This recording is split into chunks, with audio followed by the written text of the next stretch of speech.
Back with us on the SportsMax Zone. The West Indies have wrapped up their 5-match T20 series against Australia with 2 games remaining.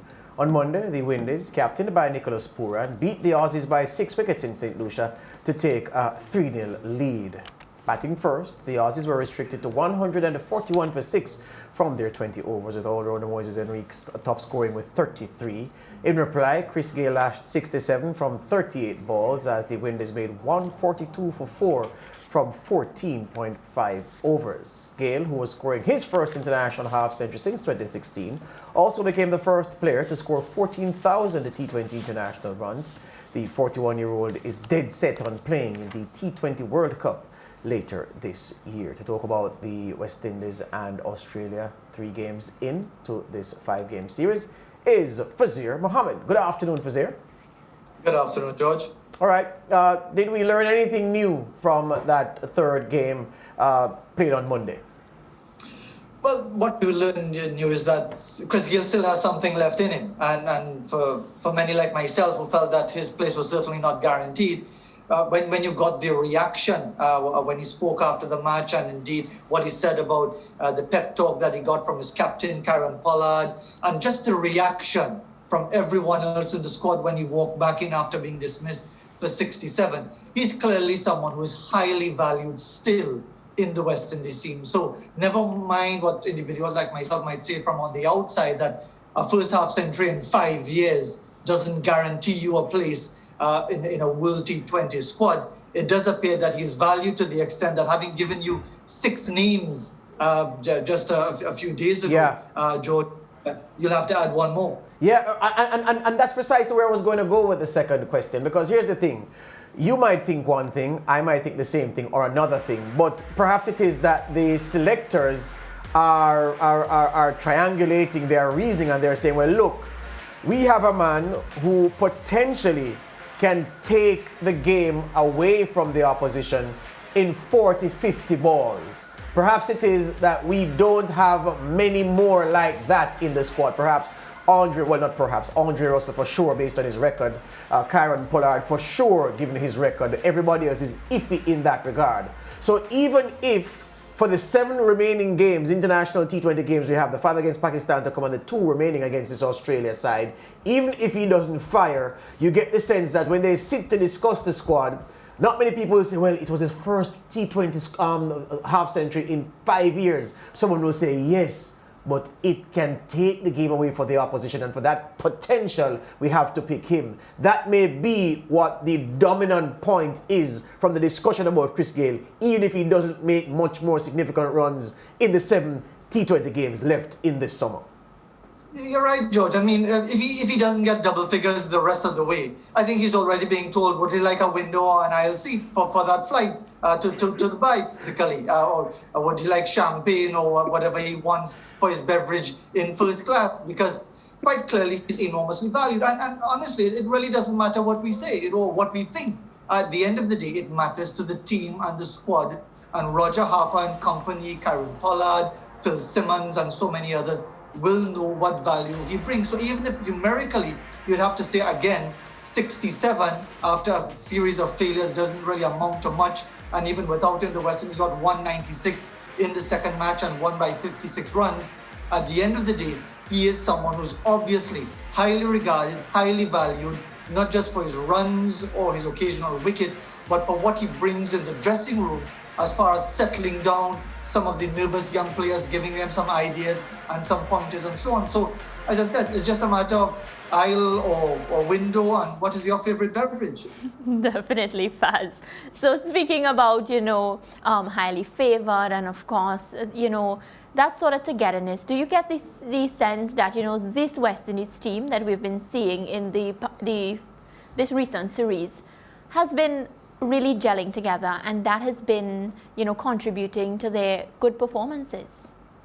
What I'll tell you, Mariah, is that I think I've told you before, I have seen the West Indies be 4-0 down in a format series. And when you see them at training, you think they were 4 up. The West Indies always look buoyant. The West Indies, that's a Caribbean nature. It's not about just being indifferent to whatever the results are, but the West Indies players can easily disconnect themselves from whatever is happening as far as the actual performances. And indeed, many people don't like it because it seems that you don't care and all that sort of thing.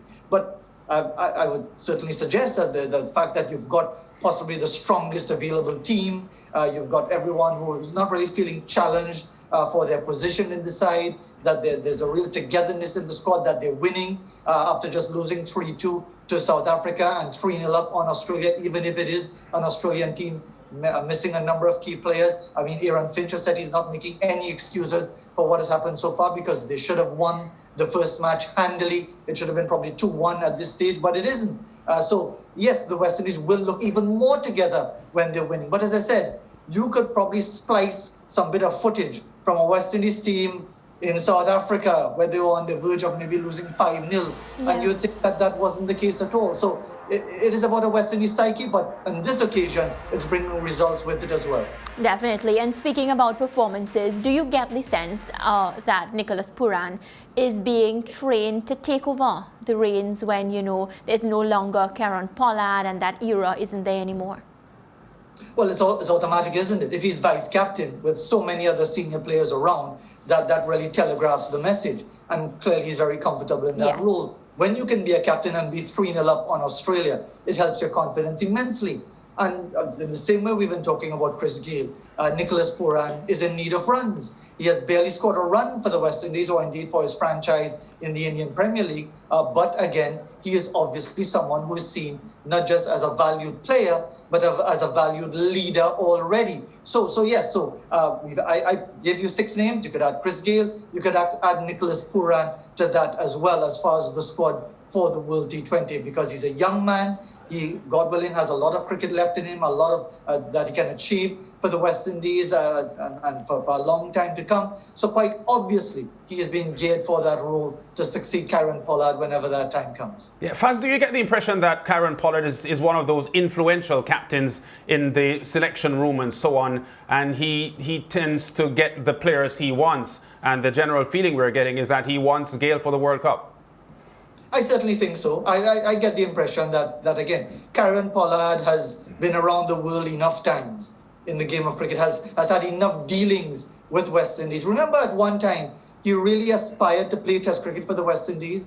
And if you look at his early numbers, 2 first-class hundreds in his first 3 innings against the Leewards and Barbados, and did very good numbers, but he was pigeonholed for better or for worse as a limited over cricketer, made his debut at the 2007 World Cup. And from that point onwards, much to his own chagrin for a while, he was pigeonholed in that area. And then you had all of the pullings and the pulling and the toing and froing. You had the abandonment of the India tour, where he was blamed together with some of the others for influencing the decision that resulted in the abandonment, the rocky relationship with the previous West Indies administration headed by Dave Cameron. So I doubt very much that Kieron Pollard walks into any sort of meeting in any way overawed or intimidated by anybody else. And I don't get the impression anyway that he feels it necessary to read the riot act to anyone. He just makes it clear this is what he wants as captain, and I expect to get this. Yeah, there's still a lot of cricket to be played, Faz, before the World Cup, but there's so much discussion now about the team that will be picked and so on, as if the team has to be picked now,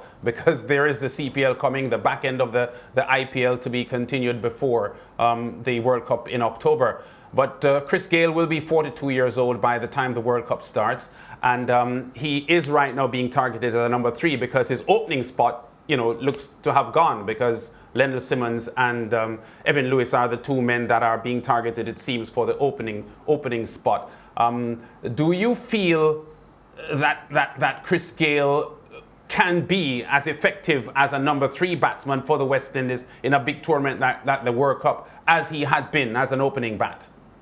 Well, he showed yesterday that he can. And the issue is, again, will he be able to deliver in a major tournament? And we've had this discussion before about Chris Gayle not really delivering when it comes to crunch time in a major final, for example, except for, I think, for a Bangladesh Premier League final where he scored 146. But again, it appears quite clearly that whether he's 42, whether he's 72, it doesn't really matter. Whether they've just found his birth certificate and have tacked on 8 more years to him, it doesn't really matter.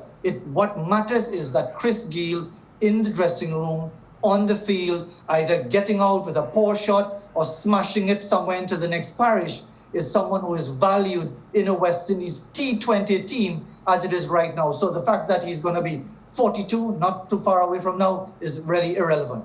Lastly, before we go, Fazeer, I've always wanted to ask you about this player. 2 CPLs ago, he really announced himself in a big way, got the break he wanted. The West Indies called him, and he's been with the team for much of the international limited overs, white ball games that they've played in that time. His hair has gotten long. I'm talking about Hayden Walsh Jr. The jury seems to be out on him. There are some folks here. You'd know by now that we have some rather interesting discussions inside the zone room. There are some people here who are fans of him, and there are some people who have no time for him. Where are you on this Hayden Walsh debate and his usefulness to the West Indies in T20?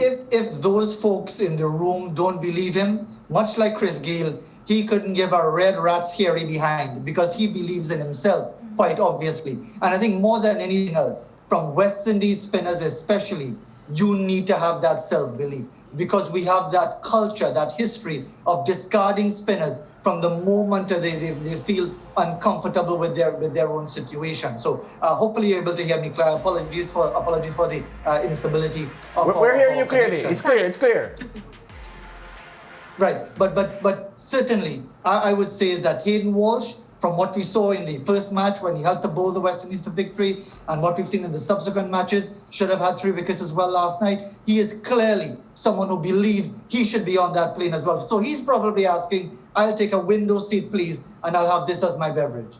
So the team the individuals are coming together and are asking to be taken seriously. So, I mean, by the time the Pakistan series comes, and the CPL comes, we should have a pretty clear idea by the end of the Pakistan series as to what Mr. Harper and company are likely to do for the squad. Fazeer, thank you for your time. As usual, your connection is good. You notice how Fazeer's mansion in TNT is so vast. If we call him for 20 shows, he does the interview from 20 different rooms. I'll say Fazeer, one, the mansion is tastefully decorated and the Wi-Fi is strong in every room. You must have a powerful router at home. We need to have an off-air discussion about where you bought it. Well, let's put it this way. The nickname is called the Faz Mahal, as for the Taj Mahal. Let's put it that way. All right, Fazeer, thank you very much. Fazeer Mohammed at the Faz Mahal talking to us. Really appreciate it. George, you see what you did? Well, guess what? We learned something new. They call his house the Faz Mahal. No Taj Mahal, the Faz Mahal. I love it. All right, that's the discussion for the opening part of the show. It's time to take a break.